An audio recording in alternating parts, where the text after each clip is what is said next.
बिस्मिल्लाहिर्रहमानिर्रहीम। Exercise number 1.3 है, इसका 9th क्लास की। Question number 1, the sum of 3 consecutive integers in 42, find the 3 integers. के 3 इंटीजर्स हैं। आपको पता है इंटीजर्स क्या होते हैं, 0 +, -1 +, -2 +, -3। मतलब एक चीज़ ऐड अप होती जा रही है। जैसे अगर मैं इसको अरेंज करके लिखूं तो ये होती है -2 -1 0 +1 +2, इस तरह से। ठीक है, हम नोट कर रहे हैं कि एक चीज़ ऐड अप होती जा रही है। -2 में +1 करें -1, -1 में +1 करें 0, 0 में +1 करें 1, 1 में +1 करें 2। मतलब इंटीजर्स क्या होते हैं, कंसेक्टिव इंटीजर्स का मतलब होता है कि उससे अगले में 1 ऐड होता जा रहा है। तो मैं सपोज कर लेती हूँ कि मेरे पास जो इंटीजर्स हैं 3, वो है x, अगला है x + 1, और उसमें भी 1 ऐड करें तो मतलब x + 2। इसमें ऐड किया x + 1, उससे भी अगला आया x + 2।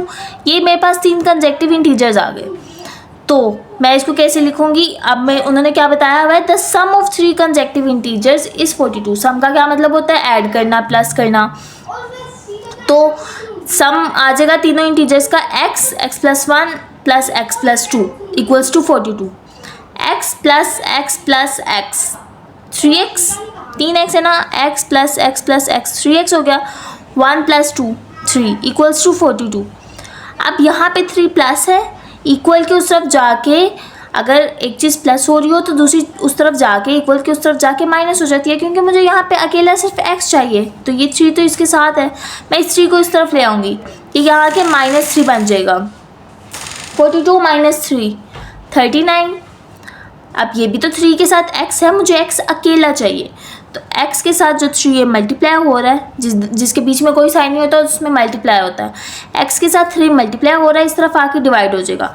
तो x = 39 / 3, 3 × 1 = 3, 3 × 1 = 3, 3 × 3 = 9। तो x = 13 आ गया। ये मेरा आ गया पहला इंटीजर। तो दूसरा इंटीजर क्या होगा, 13 में +1 कर दें, उससे अगला इंटीजर 13 + 1 क्या आया 14। 14 से अगला इंटीजर क्या होगा, मतलब 14 में भी +1 करें, इसका मतलब है x में 2 ऐड कर दें, 2 ऐड करें तो 13 + 2 15।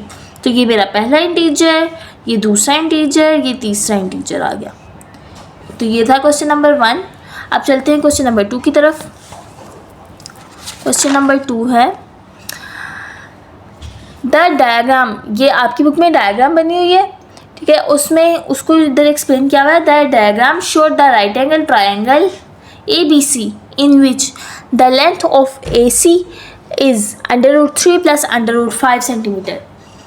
ये ट्राइंगल इस तरह से है, मैं यहाँ पे ड्रॉ करके दिखाती हूँ, ऐसे ऐसे और ये यूँ, ठीक है। ये राइट एंगल ट्राइंगल है जिसका एक एंगल 90 डिग्री का होता है। उन्होंने कहा राइट एंगल ट्राइंगल है ABC, इन विच लेंथ AC, मैं इसको नाम दे देती हूँ AC का, AC, और ये B, ABC हो गया, ABC ट्राइंगल है, ठीक है। उन्होंने कहा AC जो लेंथ है, मतलब जो हमारी बेस है, वो है √3 + √5 सेंटीमीटर। और दूसरी तरफ बता दिया the area of triangle ABC is 1 + √15 centimetre square. Area को हमेशा स्क्वायर से रिप्रेजेंट करते हैं। Find the length AB in the form A √3 + B √5 centimetre, where A and B are integer. A और B तो इंटीजर्स हैं, और साथ उसकी जो हमारा कम्प्लेक्स नंबर हो वो सिर्फ √3 और √5 हो। तो मतलब बेस की उन्होंने वैल्यू हमें दे दी है, और हमसे लेंथ किसकी पूछी है, A और B की, इसकी लेंथ पूछी है। तो हमने फाइंड और क्या बता दिया कि इसका जो एरिया है वो है 1 + √15 सेंटीमीटर स्क्वायर। सबसे पहले तो आ जाता है एरिया का फॉर्मूला, कि एरिया का फॉर्मूला क्या है। एरिया ऑफ ट्राइंगल का फॉर्मूला होता है 1/2 base multiply height into base multiply height. Base क्या है AC की वैल्यू क्या दिया हुआ है √3 + √5। हाइट क्या है AB, हाइट हमने फाइंड करनी है, और एरिया उस तरफ का क्या उन्होंने दे दिया 1 + √15। वैल्यूज़ प्लेस कर दी हैं। बेस की जगह बेस की जगह हमारी वैल्यू आ गई है √3 प्लस √5, हाइट की जगह A B as it is, और एरिया ऑफ ट्रायंगल 1 प्लस √5 था। यही 2 इधर डिवाइड हो रहा है, उधर जाके मल्टीप्लाई हो जाएगा। तो ये हो गया। इधर इस तरफ देखें √3 प्लस √5 है, √3 ए प्लस √5 ए बी के साथ मल्टीप्लाई हो रहा है, इक्वल्स के उस तरफ जाके डिवाइड हो जाएगा, equals to A B length. अब नीचे आ गया कम्प्लेक्स नंबर, तो हम करेंगे रैशनलाइजेशन, जो कि हमने 1.2 में पढ़ी है। रैशनलाइजेशन कैसे की जाती है कि जो साइन होता है डिनोमिनेटर का, उसका साइन चेंज करके उससे मल्टीप्लाई भी करवा देते हैं और डिवाइड भी करवा देते हैं। तो √3 माइनस √5 से मैंने मल्टीप्लाई भी करवा दिया, डिवाइड भी करवा दिया। नीचे डिनोमिनेटर में क्या होगा, फॉर्मूला अप्लाई होगा। कौन सा फॉर्मूला, ए प्लस बी, ए माइनस बी किसके इक्वल होता है, ए स्क्वायर माइनस बी स्क्वायर। तो ए क्या है √3 उसका स्क्वायर, माइनस बी क्या है √5 उसका स्क्वायर। नीचे स्क्वायर रूट से कट जाएंगे और इस तरफ आ जाए, नीचे बचा 3 माइनस 5 और ऊपर वही 2 इंटू 1 प्लस √15 और ऊपर वाला √3 माइनस √5। 3 माइनस 5 क्या होता है -2, 2 से कैंसिल हो गया। ऊपर मल्टीप्लिकेशन करा देनी है, 1 को √3 के साथ भी मल्टीप्लाई कराना है और √5 के साथ भी, और ये जो माइनस नीचे डिवाइड में ये ऊपर आ जाएगा। अब 1 को मैंने √3 के साथ एक दफ़ा मल्टीप्लाई करवाना है और एक दफ़ा 1 को ही मल्टीप्लाई करवाना है √5 के साथ। तो 1 को √3 के साथ √3, 1 को √5 के साथ √5। देन अब 15 को पहले मैंने मल्टीप्लाई करवाना है √3 के साथ और 15 को ही मल्टीप्लाई करवाना है मैंने √5 के साथ। तो √5 15 को 3 के साथ मल्टीप्लाई करो, ये आ गया। 15 को 5 के साथ मल्टीप्लाई करें, ये आ गया ऊपर √ as it is. √3 minus √5 plus 3 into 15 45, 5 into 15 75। अब 15 और 75 और साथ ही मैंने माइनस को अंदर इंट्रोड्यूस करवा दिया, माइनस बाहर मल्टीप्लाई हो रहा था सबके साथ करा दिया। Minus plus minus, minus minus plus, minus plus minus, minus minus plus. अब ये 48 और 75 हमें आंसर किस फॉर्म में चाहिए, हमें आंसर चाहिए √3 और √5 की फॉर्म में, जबकि मेरे पास तो आंसर में √45 और √75 भी आ रहा है। तो मैं इनका एलसीएम लूँगी। एलसीएम 45 का ये आ गया, 5 9 सा 45, 3 3 सा 9, 3 1 सा 3, 5 15 सा 75, 5 3 सा 15, 3 1 सा 3। एलसीएम आ गया 45 और 75 का। एलसीएम को इधर रिप्लेस कर दो। 45 की जगह क्या आ जाएगा, 5 इंटू 3 का स्क्वायर, 3 मल्टीप्लाई बाई 3 है तो ये 5 इंटू 3 का स्क्वायर, प्लस 75 की जगह क्या आ जाएगा, 2 5 है, 5 का स्क्वायर मल्टीप्लाई बाई 3 का स्क्वायर √ से कैंसिल हो जाएगा और अकेला 3 बाहर आ जाएगा, इंटू √5 प्लस 5 का स्क्वायर √ से कैंसिल हो गया, यहाँ आ गया बचा √3। अब ये भी √3 है, ये भी √3 है, इसके साथ 5 है, इसके साथ -1 है, ठीक है। 5 इंटू -1 4, उसके बाद √5 वाली को √5 वाली में ऐड करो, प्लस माइनस माइनस साइन आएगा बड़ी वैल्यू का, 3 के साथ माइनस है तो माइनस आया, 3 प्लस 1 -3 प्लस 1 आ गया -2 √5। तो हमारा ए उसी फॉर्म में आंसर आ गया जिसमें उन्होंने कहा था ए और बी √3 और √5, ए उन्होंने जो कि हमें रिक्वायर्ड था ए √3 प्लस बी √5। तो यहाँ पे √3 √5 वही है और ए मेरे पास 4 और बी है मेरे पास -2। ये लिखने की ज़रूरत नहीं है, सिर्फ हमने ए बी की लेंथ बतानी थी जो कि हमने बता दी। Next question number 3। A rectangle has side of length 2 plus √18 millimeter and 5 minus 4 over √2 meter. Express the area of rectangle in the form of a plus b √2 when a and b are integers. यहाँ पे formulas जो use हो रहे हैं वो video के last पे अलग से पेज पे मैंने फार्मूला सारे लिख दिए, आप वहाँ से स्क्रीनशॉट ले लीजिएगा। फ़िलहाल अभी इन पे फोकस करें, इनको समझे। तो हमें क्या बता दिया कि एक रेक्टेंगल है जिसकी लेंथ है 2 प्लस √18 मिलीमीटर और विड्थ है 5 माइनस 4 ओवर √2 मीटर। मैं मिलीमीटर क्यों कह रही हूँ। एक्सप्रेस एरिया, अब हमने यहाँ पे एरिया फाइंड करना है। पिछले क्वेश्चन में उन्होंने एरिया दिया हुआ था और लेंथ फाइंड करने का कहा था, यहाँ पे उन्होंने डायरेक्ट हमसे एरिया ही पूछा है। तो एरिया और रेक्टेंगुलर और साथ उन्होंने हमें कंडीशन दे दिया कि a प्लस बी √2 की फॉर्म में होना चाहिए, साथ √2 हो। Okay, when A and B are integers. तो एरिया ऑफ रेक्टेंगल का फॉर्मूला बचपन में पढ़ा होगा छोटी क्लासेस में। Area of rectangle equals to length multiply by width. Length मेरी क्या है 2 + √18, विड्थ क्या है 5 - 4 √2। तो मेरे पास एरिया ऑफ रेक्टेंगल क्या आ गया, इन दोनों को मैंने मल्टीप्लाई करवा देना है।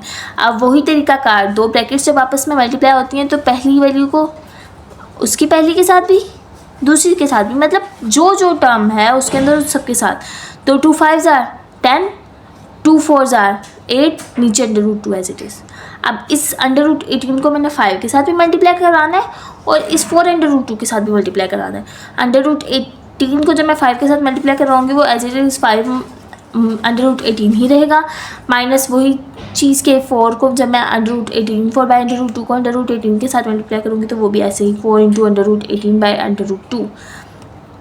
अब मुझे एक तो दो चीज़ें मुझे यहाँ पे तंग कर रही हैं, एक ही √18, एक ये डिवाइड में डिनोमिनेटर में √ वाली वैल्यू।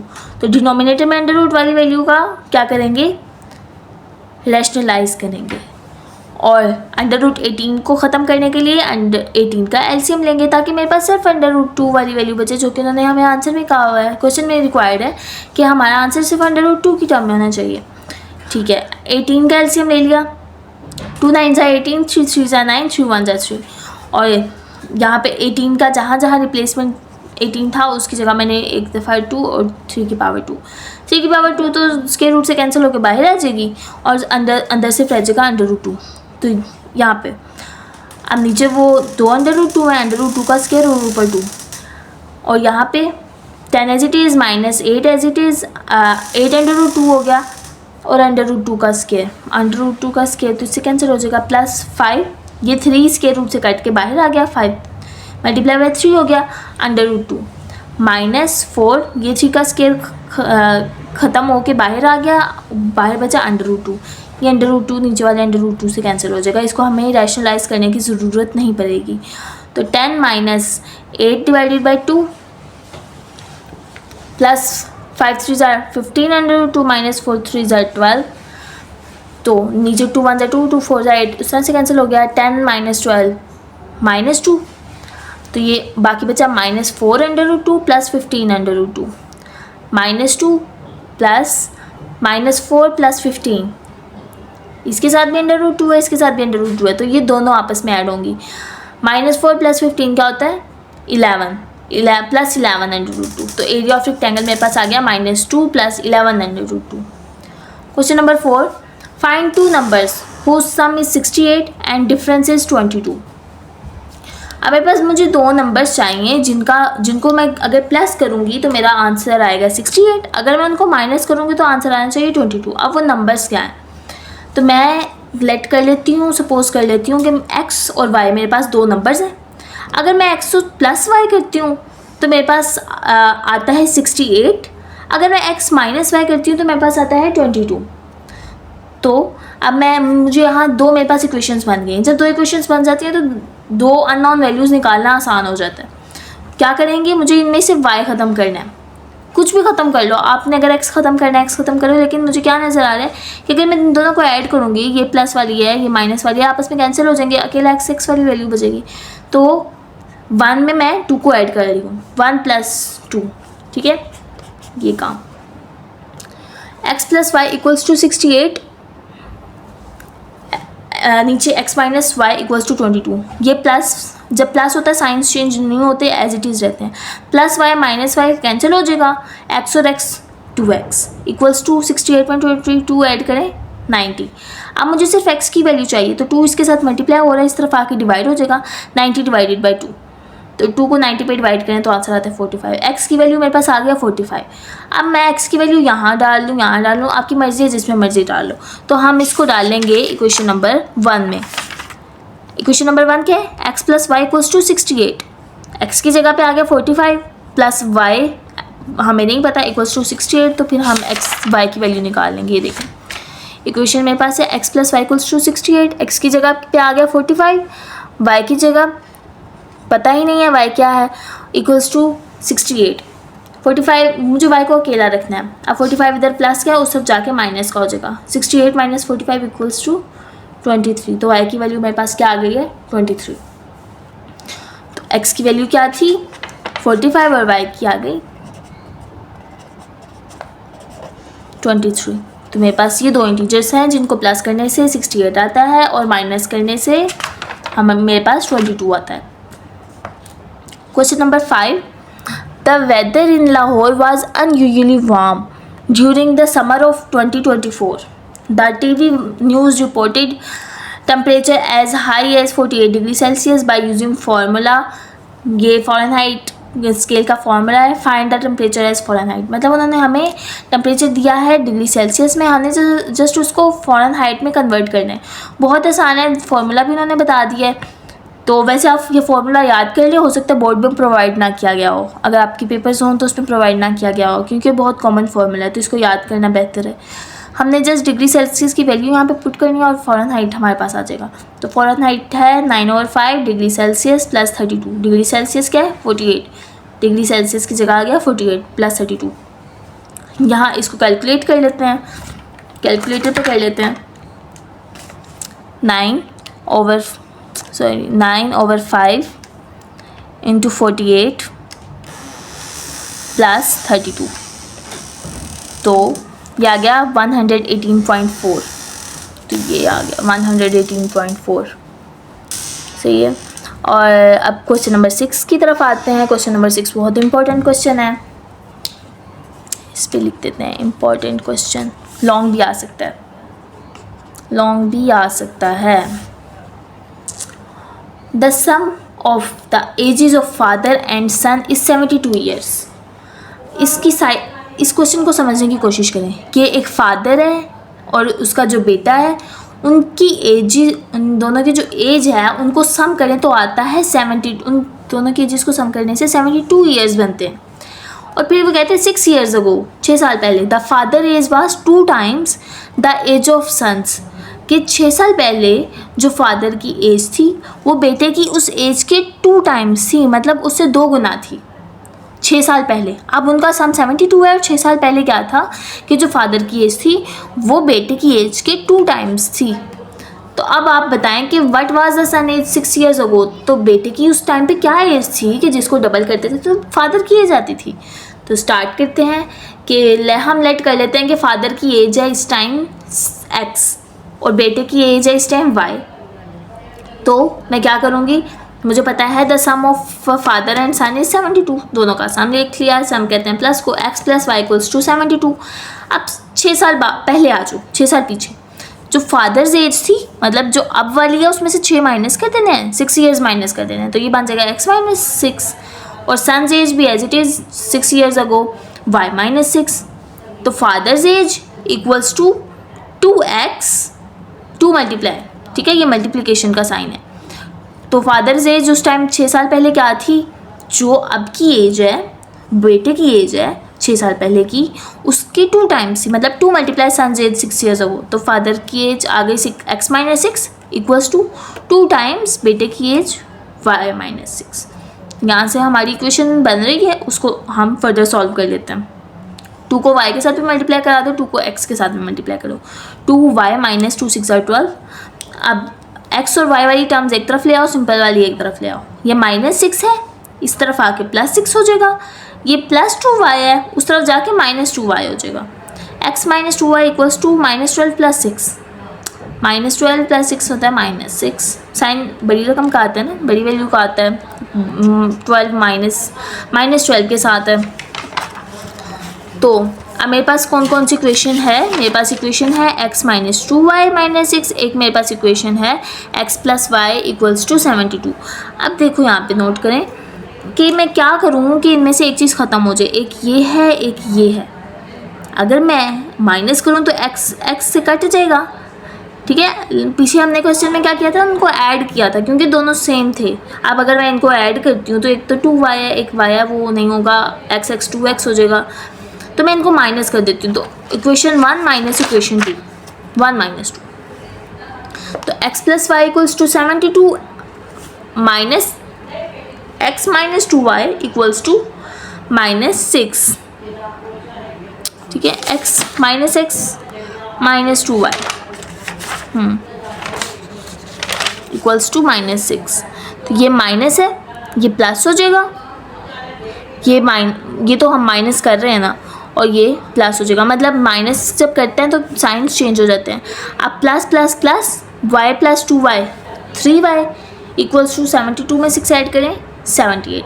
अब y को अकेला रखना है, 3 मल्टीप्लाई हो रहा है, इस तरफ आके डिवाइड हो जाएगा। 78 डिवाइडेड बाई 3 इक्वल्स होता है 26 के, y इक्वल्स टू 26 आ गई। अब उन्होंने क्वेश्चन में क्या पूछा था? क्वेश्चन में पूछा था कि what was son age 6 years ago, 6 साल पहले कितनी थी। अब क्या है y, मतलब हमने y की वैल्यू निकाली तो 6 साल पहले y -6 आ जाएगा। तो 6 ईयर्स अगो y -6। तो अब क्या है, बेटे की एज 26 -6, 26 -6 क्या होता है 20 ईयर्स। तो बेटे की अब एज क्या, 6 साल पहले एज क्या थी 20 ईयर्स, मतलब फादर की क्या होगी 40 ईयर्स, उससे डबल थी ना। लेकिन फादर एज उन्होंने पूछी नहीं है, इसलिए हम बताएंगे नहीं। नेक्स्ट क्वेश्चन करते हैं, question number 7। Mirha bought a toy for ₹1500 and sold ₹1520, what was her profit percentage. उन्होंने कहा कि मिरहा ने एक टॉय ख़रीदा 1500 का और उसे अगेन सेल कर दिया 1520 का, उसका प्रॉफिट क्या आया। प्रॉफिट का तो सबको पता है ना कि उसमें मुनाफा क्या आया। तो देखने में पता चल रहा है 1500 का ख़रीदा, 1520 में बेच दिया, तो 20 रुपीज़ प्रॉफिट आया। लेकिन इसको हम मैथमेटिकली देखते हैं और हमें चाहिए क्या, प्रॉफिट की परसेंटेज चाहिए। तो सबसे पहले कॉस्ट प्राइस कि उसने ख़रीदा किस में, कॉस्ट प्राइस आई हमें 1500 और सेल प्राइस 1520। तो प्रॉफिट कैसे निकलता है, 1500 सेल प्राइस में से हम कॉस्ट प्राइस को माइनस कर देते हैं। तो 1520 में से हमने 1500 माइनस कर देना है, तो प्रॉफिट क्या आ गया मेरे पास ₹20। अब मुझे प्रॉफिट की परसेंटेज चाहिए। तो प्रॉफिट परसेंटेज का फॉर्मूला है profit multiply by 100 divided by cost price. Profit क्या है 20 मल्टीप्लाई 100 एज इट इज़, और कॉस्ट प्राइस कि जिस पे हमने ख़रीदा था 1500। तो इसकी कैलकुलेशन कर लेते हैं, 20 multiply 100, 20 multiply by 100 divided by 1500, तो मेरे पास आ जाता है 1.33%। ठीक है, ये आ गई मेरे पास प्रॉफिट परसेंटेज। परसेंटेज का साइन लाजमी लगा देंगे। Question number 8, the final income the annual income of Tayyib is ₹9,60,000 while the exempted amount is $1,30,000. How much tax would he have to pay at the rate of 0.75%? कि अब जो तैयब की annual income है वो 9,60,000 है और उस पर टैक्स कितना आ जाता है 1,30,000। तो सबसे पहले तो हमें एनुअल टैक्स पेएबल अमाउंट निकालनी है ना। तो टैक्स पेएबल अमाउंट क्या होती है कि एनुअल इनकम में से हमने एग्जेम्प्टेड अमाउंट को माइनस कर देना है। ये आ गई tax payable amount, annual income minus exempted. तो हमारे पास आंसर क्या आता है 8,30,000, जो कि पेएबल है, पेएबल अमाउंट है।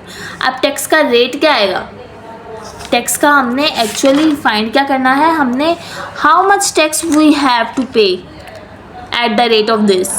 तो हमने टैक्स का हमें कितना टैक्स करना पड़ेगा, पे करना पड़ेगा, जिसका फॉर्मूला है rate divided by 100 divided by 100 जो है वो परसेंटेज का है, मल्टीप्लाई बाय अमाउंट जो भी हमने निकाली पेएबल अमाउंट। मैं दोबारा बता रही हूँ, वीडियो के लास्ट पे सारे फार्मूलाज हैं, आप वहाँ से क्लियर हो जाएंगे। अभी से फिर इनको देखें, वहाँ से स्क्रीनशॉट लेके अपने पास रख लीजिएगा। 0.75 डिवाइडेड बाय 100 मल्टीप्लाई 8,30,000। तो इसकी calculation same as it is जैसे हमने पहले की है कि 0.75 डिवाइडेड बाय 100 मल्टीप्लाई बाय 8,30,000। तो ये मेरे पास आ गई 6,225 तो टैक्स हमारा कितना आ जाएगा 6,225।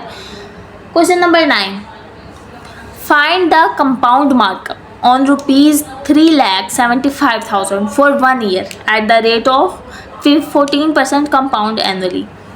फाइंड हमें क्या करना है, कंपाउंड मार्कअप। प्राइस क्या है 3,75,000, टाइम कितना दिया है 1 ईयर का, रेट क्या है 14%। तो मार्कअप फाइंड करने का फॉर्मूला होता है price multiply time multiply T. हमने ऐसे याद किया होता है M=PRT, ठीक है, या PTR। मल्टीप्लिकेशन में फ़र्क नहीं पड़ता। मार्कअप हमने फाइंड करना है। प्राइस हमारे पास क्या आ गई 3,75,000 और टाइम क्या है 1 ईयर का मल्टीप्लाई बाय 1 मल्टीप्लाई रेट क्या है 14 और परसेंट का आ गया नीचे डिवाइड 100। परसेंट को एज इट इज़ नहीं लिखते, परसेंट जो होता है वो डिवाइडेड बाय 100 होता है। तो इनको कैलकुलेट कर लेते हैं। 3,75,000 multiply by 1 multiply by rate का 14 और परसेंट का 100 और ये हमारे पास आ जाता है 52500। तो मार्कअप मेरे पास आ गया 52500।